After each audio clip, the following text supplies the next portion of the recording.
यं ब्रह्मा वरुणेन्द्र रुद्रमरुतः स्तुन्वन्ति दिव्यैस्तवैः वेदैः साङ्गपदक्रमोपनिषदैर्गायन्ति यं सामगाः ध्यानावस्थिततद्गतेन मनसा पश्यन्ति यं योगिनो यस्यान्तं न विदुसुरासुरगणा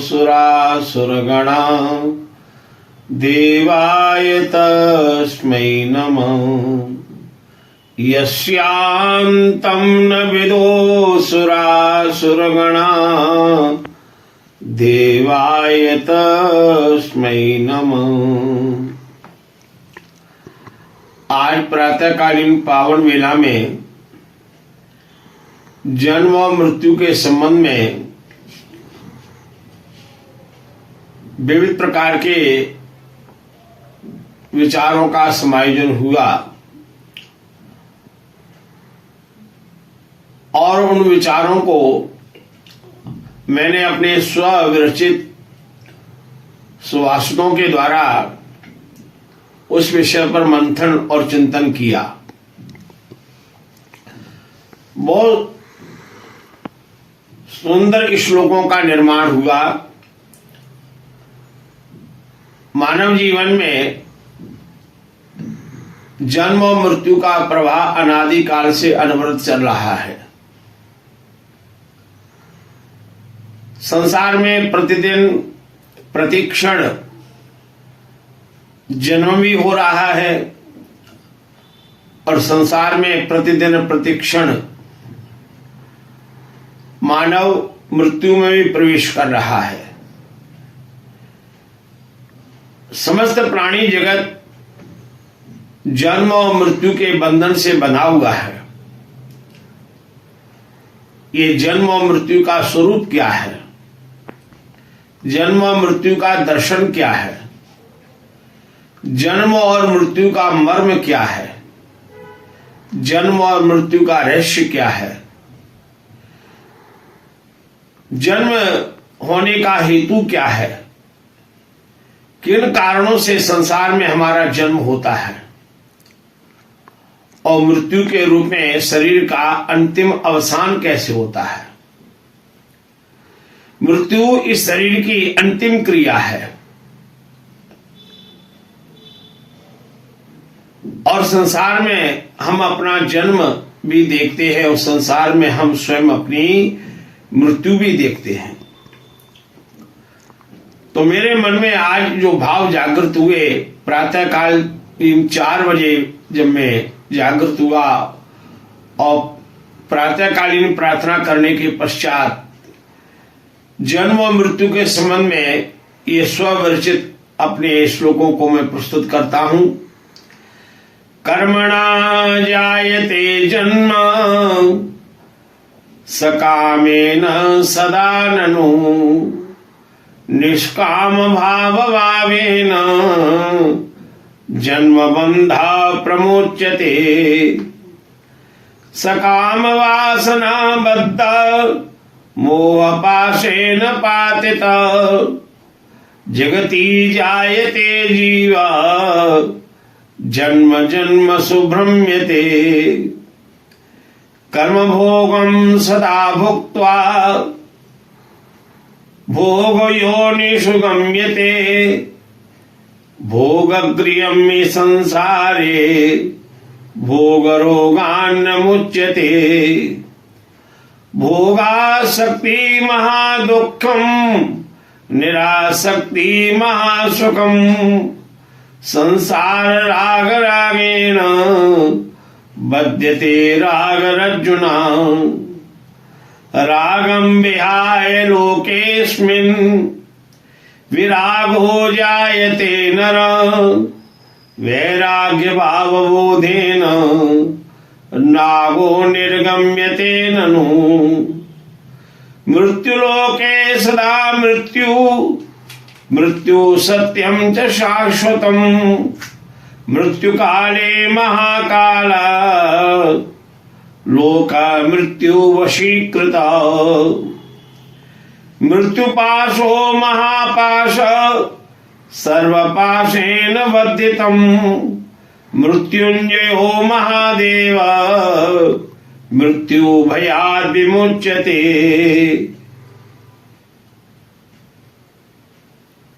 मृत्युंजयो महामंत्र महालोके महीयते ध्यानेन चैव गानेन मृत्युंजयी भवेन् नर। अब क्रमशः इन श्लोकों के भावार्थ और व्याख्या के रूप में समझते हैं। संसार में जन्म होने का कारण क्या है, क्यों संसार में हमारा जन्म हो रहा है। कर्मणा जायते जन्म सकामेन सदा ननु। कर्म के द्वारा ही कर्म का सकाम कर्म का भाव ही हमें संसार में जन्म लेकर के हमारा आगमन हो रहा है। कर्म का संस्कार हमें जन्म के रूप में प्राप्त होता है। महर्षि पिपलाद ने प्रश्नोपनिषद में इस विषय का विस्तार से विवेचन करते हुए यही कहा कि संसार में जो जीव आते हैं वे अपने अपने कर्मों का भोग करने के लिए भोगों को प्राप्त करने के लिए ये मानव भोग योनि है और ये कर्म योनि भी है। इसलिए गीता में दो शब्दों की बहुत विस्तृत व्याख्या है, एक सकाम कर्म एक निष्काम कर्म। सकाम कर्म ही बंधन में बांधता है। निष्काम भाव भावेन जन्म बंधा प्रमुच्यते। निष्काम भाव जब हमारे जीवन में आ जाता है फलासक्ति दूर हो जाती है, फल के प्रति आकांक्षा मिट जाती है। तो निष्काम भाव आने से, निष्काम कर्म परायण जीवन होने से हम जन्म बंधन से मुक्त हो जाते हैं। सकाम वासना बद्ध मोह पाशेन पातित जगति जायते जीवा जन्म जन्म सुभ्रम्यते। मन में भाव जागृत हुआ, सकाम वासना बद्धा, सकाम वासना में बंधा हुआ जीव मोह पाशेन पातिता, और मोह के पाश में गिरा हुआ। ये मोह ही रजोगुण की वृत्ति जो हमें मोह उत्पन्न करती है, उस मोह के बंधन में बंधा हुआ जीव जगति जायते जीवः, इस जगत में वह जीव उत्पन्न होता है और जन्म जन्म सुब्रह्मते, प्रत्येक जन्म जन्मों में भ्रमण करता है, बार बार जन्म होता है। आदि शंकराचार्य जी ने भज गोविंदम गीत लिखा, उसमें आदि शंकराचार्य जी महाराज इसी बात का निरूपण कर रहे हैं। बार बार जन्म होना, बार बार मरना। पुनरपि जननम पुनरपि मरणम पुनरपि जठनी जठरे शयनम भज गोविंदम भज गोविंदम भज गोविंदम मूढ़मते। बार बार जन्म होना, बार बार मरना, बार बार मां के गर्भाशय में आकर के रहना, इससे कैसे मुक्ति मिले। ये कर्म भोग का स्वरूप क्या है, तो तीसरे सुभाषित में भाव आया, कर्म भोगम सदा भुक्त्वा भोग योनिषु गम्यते भोग गृहं हि संसारे भोग रोगान् मुच्यते। कर्म भोगम सदा भुक्त्वा, जीव कर्म के भोग को सदा भोग करके भोग योनि सुगम्यते, अनेक भोग योनियों में प्राप्त होता है। और संसारे भोग गृहम, ये संसार में हम भोग का घर देखते हैं।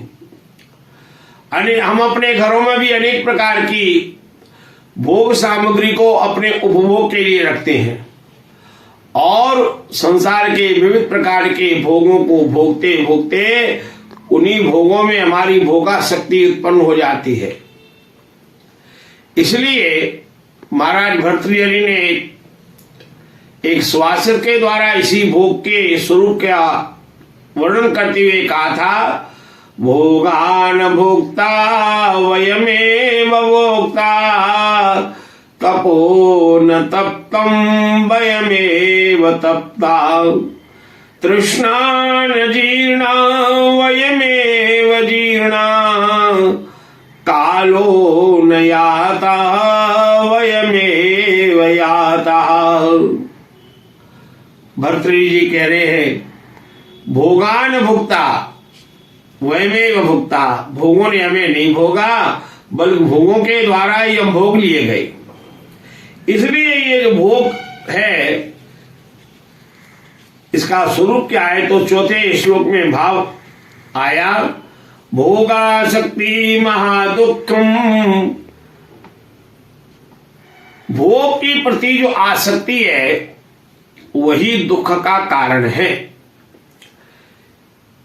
इन भोगों से यदि हमारी निरासक्ति हो जाए तो निरासक्ति महासुखम, निरासक्ति ही होना ही जीवन में महान सुख की उपलब्धि है। संसार राग रागेण बध्यते राग रज्जुना, संसार के राग के द्वारा राग रज्जुना, राग रूपी रस्सी में ये जीव बंध जाता है। तो हमें जीवन में क्या अभ्यास करना है, मानव जीवन में इसी का हमें प्रबलतम साधना के द्वारा आत्मचिंतन, आत्मोत्थान, आत्मोत्कर्ष करने के लिए इस पांचवें श्वासित में एक भाव जागृत हुआ, रागम विहाय लोकेस्मिन् विरागो जायते नर,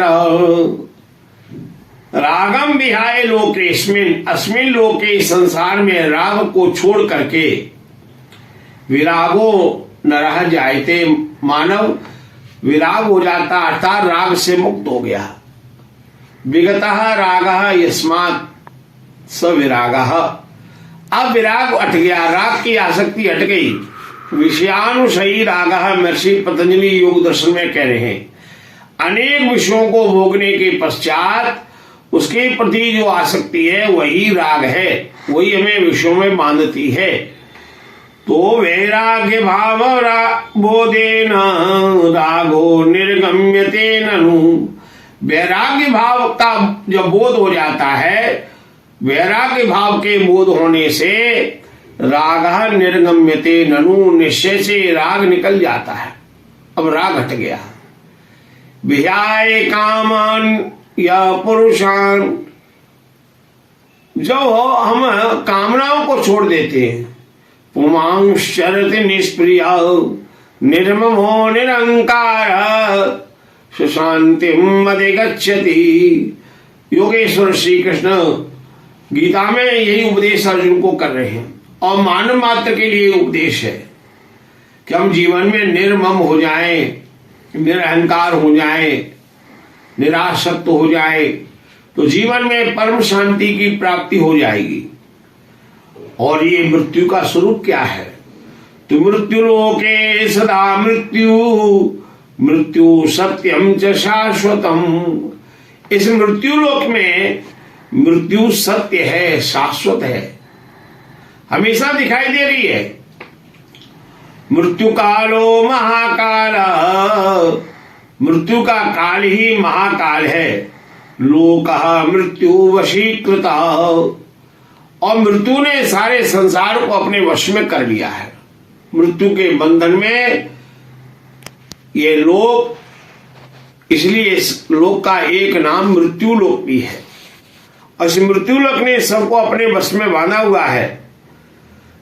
और अब इस मृत्युलोक से हम कैसे पार हो, तो उसके लिए एक भाव आया, मृत्युपाश हो महापाश सर्वपाशेन बद्धितम मृत्युंजयो महादेव मृत्यु भयाद विमुच्यते। ये मृत्यु का जो पाश है, वेद में भी मंत्र आते, ये ते शतम वरुणे सहस्रम यजिया पाशा वितता महंता। ये जो प्रकृति के बंधन है, जो सैकड़ों हैं, हजारों हैं, जिनके द्वारा बंधा हुआ है, सत्व का बंधन है, रज का बंधन है, तम का बंधन है। जीवन में इन तीनों गुणों से, सत्व रज तम से ऊपर उठ करके जीवन त्रिगुणातीत अवस्था में आ जाए, तो क्या मृत्यु का जो पाश है, मृत्युंजयो महादेवा, मृत्युंजय भगवान जो महादेव है, देवों के भी देव हैं, वे हमें मृत्यु भयाद विमुच्यते, मृत्यु के भय से मुक्त करते हैं। ईश्वर की उपासना, ईश्वर की चिंतन, ईश्वर की प्रति योगाभ्यास के द्वारा आप मृत्यु के भय से विमुक्त हो सकते हैं। मृत्युंजयो महामंत्र महालोके महीयते ध्यानेन चैव गानेन मृत्युंजयी भवे नर। ये मृत्युंजय जो महामंत्र है, ओम त्र्यंबकं यजामहे सुगंधिम पुष्टिवर्धनम उर्वारुकमिव वंदनान् मृत्योर्मुक्षीयमामृता। इस वेद मंत्र में ये प्रार्थना की गई है, त्रिविध शक्ति संपन्न उस परमेश्वर का हम यजन करते हैं। त्र्यंबकं यजामहे, वह हमारे जन्मदाता भी है, पालन करता भी है, संहार करता भी है। त्रिविधात्मक परमात्मा का जो दिव्यतम स्वरूप है, जो उनके तीन नेत्र कहलाते हैं, ऐसे ही त्र्यंबक भगवान के हम यजन करते हैं। और जीवन कैसे हो, तो इस मंत्र में एक पद आया, उर्वारुकम इव बंधनात् मृत्यु बंधनात्। उर्वारुकम जैसे खरबूजा डाली से बंधा रहता है, तब तक रस ग्रहण करता है, और धीरे धीरे रस ग्रहण करते हुए जब उसमें परिपाक अवस्था आ जाती है, पूर्ण रूप से पक जाता है, तो उसमें सुगंधी फूटने लगती है, चारों ओर उसकी सुगंध व्याप्त हो जाती है, और वो पुष्टि को बढ़ाने वाला होता है, पुष्टि कारक होता है। इसी प्रकार से परमात्मा से प्रार्थना करते हैं, परमात्मन हमारा जीवन में सद्गुणों की सुगंध से, हमारा जीवन में महान गुणों की देवीय संपत्ति के द्वारा विभूषित हो जाए, उसमें पौष्टिकता आ जाए, तो मृत्यु बंधन, मृत्यु के बंधन से हम मुक्त हो जाए। कैसे हो जाए? जैसे खरबूजा पक करके डाली से स्वयं मुक्त हो जाता है, ऐसे हमारा जीवन में सद्गुणों की सुगंध से सुभूषित होकर के, परिपुष्ट होकर के, वृद्धावस्था के पश्चात स्वाभाविक मृत्यु जब आए, तो हम भी सहज रूप से इस जीवन रूपी डाली से मुक्त हो जाए। मां अमृतात्, हे परमात्मा आपका जो अमृत है, आनंद है, आपका जो परमानंद है, यत्र देवा अमृतम आनसाना तृतीय धामन अध्ययनत, आपके उस अमृत में, आनंद में जो विचरण करते हैं, मोक्षानंद को प्राप्त होकर के आपके परमानंद में विचरण करते हैं, वह अमृत से हम अलग न हो, पृथक न हो। और इसलिए यहां प्रार्थना की गई, ध्यानेन चैव गानेन, इस महामृत्युंजय मंत्र का हम बार बार ध्यान करने से, इसके गायन करने से क्या परिणाम होता है? मृत्युंजयी भवे नरः, नरः मृत्युंजयी भवेत्, मानव मृत्युंजयी हो जाता है। इसलिए अपने इन सुभाषितों के द्वारा आज इस विषय पर इतना ही हम चिंतन करते हुए, और आने वाले समय में फिर इस विषय पर और विस्तार से चिंतन करेंगे इन शब्दों के साथ। ओम शांति शांति शांति।